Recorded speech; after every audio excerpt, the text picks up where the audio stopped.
Good morning, everyone. Today, I'm going to talk about compact cities, what they are and why they matter. Specifically, I will be looking at how the way a city is designed affects three things: its economy, the social connection people make, and whether people are actually happy living there. I use Singapore as my main example because it's probably a best case study in the world.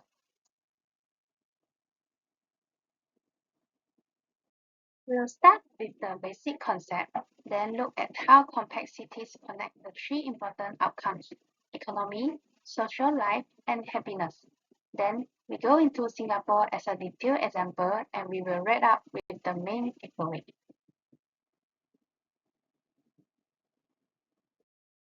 So what exactly is a compact city?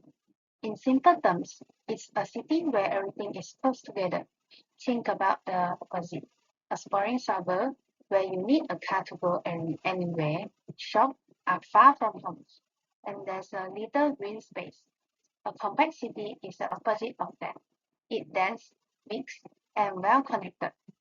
The idea has been around for decades, but it became really popular in urban planning discussion in the 1990s as cities start trying to reduce car dependency and carbon emissions.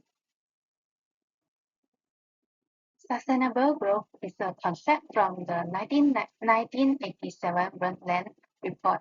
The simple version is we can grow economically, but you can't do it in a way that ruins things for people in the future.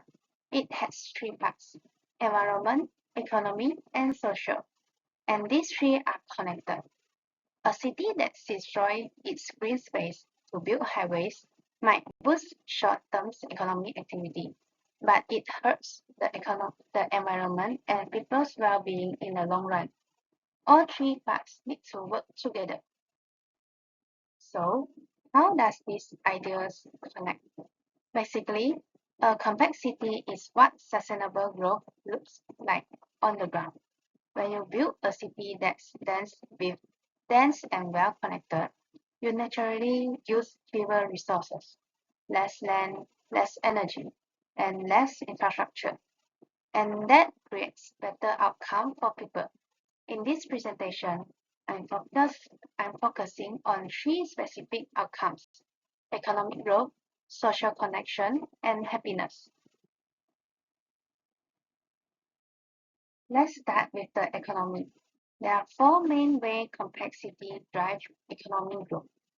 First, when businesses are close together, they benefit from what economics call agglomeration effect. Basically, good things happen when people and firms are near each other. Ideas spreads faster, workers can switch jobs more easier, and competition push up quality. Second, complexity costs less to run. You don't need as much road or bike infrastructure when everything is close together. In a World Bank found, complexity can speed up to 40% less per person on infrastructure. Third, when people does when people don't have the communicate far, they spend less on transport and have more money for other things. And fourth, companies want to be in cities where people actually want to live. The social side is often overlooked in planning discussion, but it matters a lot. Three things stand out here. First, share spaces. When people walk at the same street, sit in the same park, and shop at the same market, they interact. The small casual interactions are actually really important for building community trust. Second, mixed neighborhoods help break down social divisions. When people from different backgrounds live near to each other, they are less likely to see each other as strangers. Third, and this one is surprised me, long commutes actually make people more social isolated. A study from Robert Putnam found that every extra 10 minutes of commuting reduced community involvement by 10%. Complexity reduced that. Finally, happiness. This might sound like a soft topic, but urban planners and government take it very seriously now. Three findings stand out. People, first, walkable city report 15% lower daily stress level on average.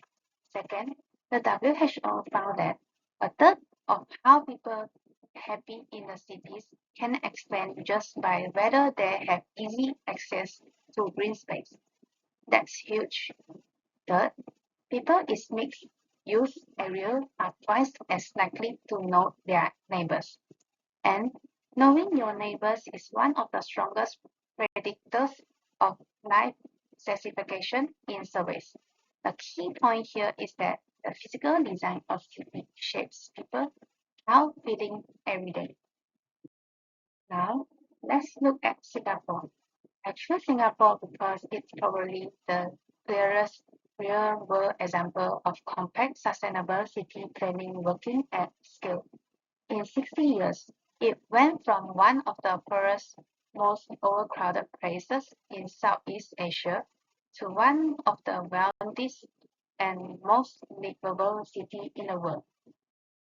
Here are the key numbers. Singapore is 733 square kilometers that are tiny. For reference, Los Angeles is about 3 times bigger, but it houses 5.9 million people, which make it extremely dense. 80% of those people live in a government-built public housing or HDB flats. We look at that more in a moment. Despite all this development, 47% of the island is still green.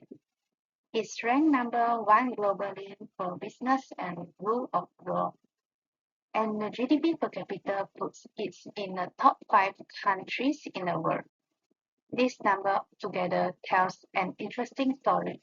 You can be dense and green, economically successful all the same time. Singapore's success didn't happen by accident. It came from very deliberate long-term planning.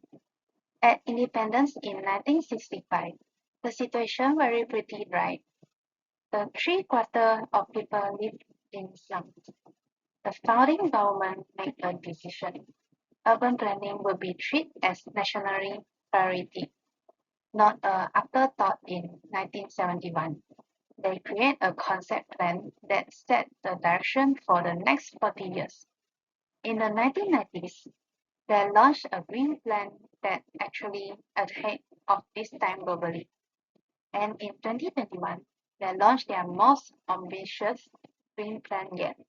The key takeaway here is the long-term thinking. They committed the plans that would take the decades to pay off. HDB housing is probably the most important part of Singaporean compact city model. 80% of Singaporeans live in these government-built flats, but unlikely public housing in many countries. HDB isn't associated with poverty or crime. It's just standard housing.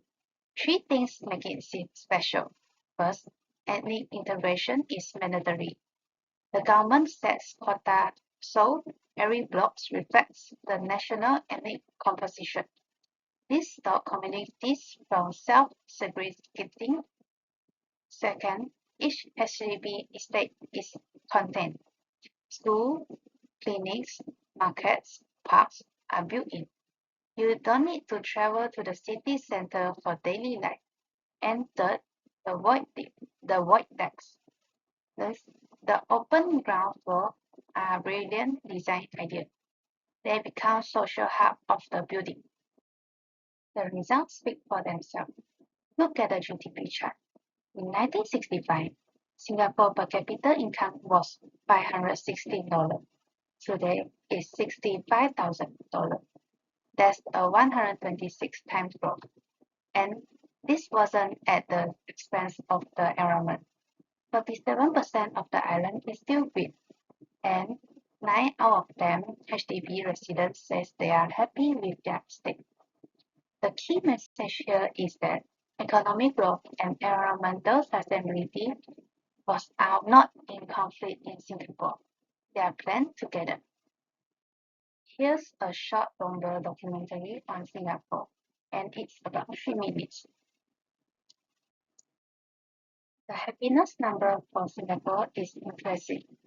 It's the most livable city in Asia according to the Economist Intelligence Unit and ranked 11th globally for happiness. 97% of residents feel safe walking alone at night, 88% on their homes. And interesting is the reason people give more happiness in Singapore are all connected to the compact city model. Being able to get around easily, having green space nearby, feeling safe in public, and having a stake in their community through home ownership. Finally, let's look at where Singapore is heading. Tengah is the new town currently being built, and it takes everything Singapore has learned and push it further. No car at the surface level, they go underground, solar power cooling for the whole district, a 100-hectare forest running through the middle. Is essentially a test case for what further complexity might look like. It's housed 42,000 families when it's done around 2027. Singapore is a success story, but it's important to be honest about the challenges. First, housing costs are rising. The same livable qualities that make Singapore great also make it expensive. Second, the model relies on a strong central government. The ethnic quota and top-down planning decision was not easily translated to other political systems. Third, climate change is a real threat. Low-lying Singapore is vulnerable to sea level. And fourth, Singapore is unusual in that it's a city that also a country. It's a complete control over its land that makes replication complicated. 5 key lessons from Singapore. 1. Long-term planning wins. The 40 years plan is the reason Singapore works. 2. Social mixing has to be designed, not hoped for. 3. This space need to be treated as infrastructure, not decoration. It directly affects people mentally health and the happiness. 4. If you want to avoid car dependent for you have to invest in public transport before the sprawling happens. 5. Public housing done well building community. The key is the design with quality and diversity in mind. So, the conclusion. Complexity is a powerful idea. They are not just about fitting more people in their space. When done well, they produce economy that work better, communities that are strong, and people who are geniusly happy. In Singapore is the world best proof of concept for this. It's not perfect and not every city can copy it exactly. But the core idea, long-term planning, mixed community with space as infrastructure and good public transport are and are everything any city can work towards. That's the end of my presentation. Thank you.